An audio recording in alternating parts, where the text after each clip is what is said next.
araw na lang. Handa na ba kayo? Alam nyo bang puspusan na ang paghanda ng lokal na pamalaan ng Kidapawan para sa mga lamesang gagamitin sa inaabangan Fruits Eat All You Can sa Kadalanan? Nasa 542 na mga lamesa ang ihilera sa kahabaan ng Daang Maharlika at National Highway mula sa tapat ng SDA Church patungo sa Alliance Church. Sa ngayon ay malapit nang mabuo ng mga kawani ng City General Services Office at ng City Engineering Office ang nasabing bilang para maging matibay at maayos ang mga gagamitin muli sa pagsasalo ng mga nais makilahok sa masayang kainan.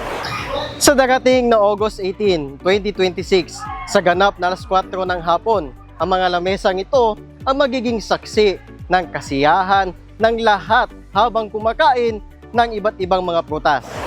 Muli na namang matutunghayan ng lahat ang 2.2 kilometers na haba ng mga lamesang puno ng prutas tulad ng durian, marang, rambutan, lansones, santol, mangustin, saging lakatan at dragon fruit.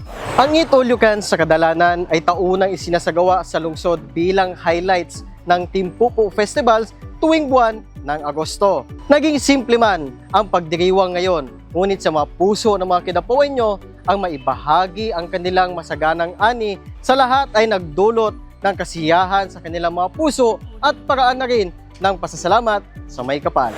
Para sa Kida Knows, ako si Liumban. Now you know.